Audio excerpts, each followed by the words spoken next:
On this episode of China Uncensored, to understand why Falun Gong was persecuted, we're going back to Tiananmen Square.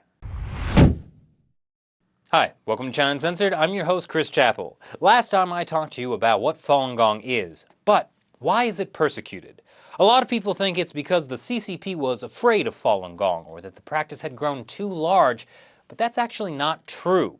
But to understand what really happened, you need to understand how Jiang Zemin, the former top leader of the Communist Party and the guy who started the whole persecution of Falun Gong, came to power.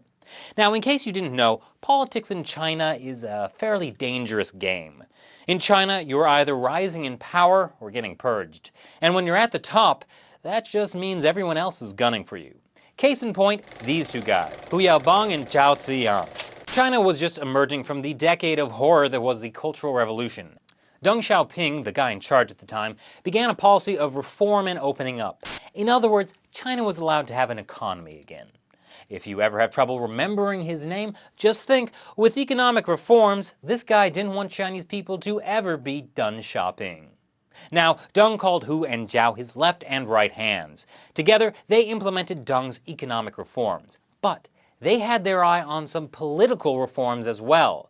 They proposed an increase in government transparency and pushed for greater accountability from officials, who believed in more freedom of speech and the press. They also launched an anti-corruption campaign that even targeted the children of top-ranking party elders. Hu Yaobang apologized for the misrule of Tibet by the party and pushed for greater Tibetan autonomy. What happened? Why can't we have that China? Well, that's where the party hardliners, or conservatives, come in. They weren't too fond of that whole, let's loosen the reins of power and let's investigate our children thing Zhao and Hu were proposing. Ultimately, Hu alienated a lot of people and was forced to resign. Sorry, Tibet. Problem is, even though he made a lot of enemies in the party, he was really popular with the people. And so when he died in April 1989, 50,000 students came to Tiananmen Square to participate in his memorial service. Then they figured, well, while we're here, might as well hold some protests. And the hardliners thought, not so much. The Tiananmen Square massacre marked the end of the hope for political reform. Li Peng, the premier at the time, pushed for getting the students out of the square by force and declared martial law on May 20th. He and other hardliners blamed Zhao Ziyang for the protests and got him stripped of all power. Zhao Ziyang spent the next 15 years under house arrest until his death in 2005. But now there was a problem. I mean, besides the pile of corpses in the streets of Beijing.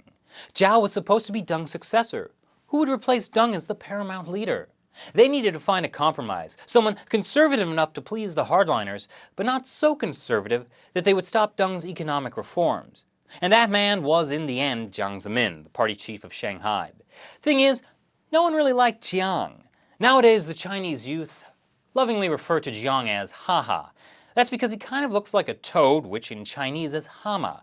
So they just changed a letter and turned him into a living joke. And that's about as much respect people had for him back then, too. Since he was from Shanghai, he had a very small power base in Beijing. The Beijing clique, as it came to be known, was led by Beijing Mayor Chen Shitong, who became Jiang's political rival. It was even believed that a prominent military general and his brother, the President of China, were plotting a coup against him.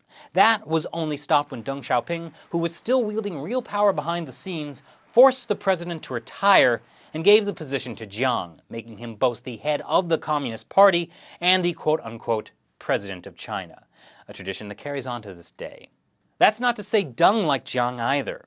During his famous southern tour in 1992, he specifically stopped by Shanghai, Jiang's power base, and said the pace of economic reform wasn't fast enough, and that central leadership, in other words Jiang, was to blame. That was also right around the time Deng appointed Jiang's successor, Hu Jintao, who would replace Jiang at the 2002 National People's Congress. Hu Jintao was the man Deng really wanted to carry on his policies. So Jiang had until Hu came to power to create for himself a power base, or else possibly face the kind of political purge that befell so many others. So he started purging all the other jerks that got in his way. First up was Chen Shitong, who was thrown out of office in 1995 after a corruption investigation and then sentenced to 16 years in jail. His son was also sentenced. By the way, you'll want to remember that whole corruption investigation as a ploy to take out your political rivals. It kind of happens a lot. However, because Jiang focused all his energies on internal political struggles, China wasn't in such great shape. Systemic government corruption, a surge in organized crime, unemployment, environmental destruction, and an ever-growing wealth gap threatened the regime's grip on the country. Whoa, I'm getting déjà vu. So, what did Jiang do? He began a massive propaganda campaign to show how great he was. Starting sometime after 1996, he made sure state-run People's Daily and the 7 p.m. CCTV national news always carried stories about him as the top news. That was a policy that would remain in effect until 2006, 4 years after Jiang officially stepped down. At the same time state-run media was praising him, he was also using it to crush his political opponents, like Chen Shitong. That didn't set too well with other party leaders.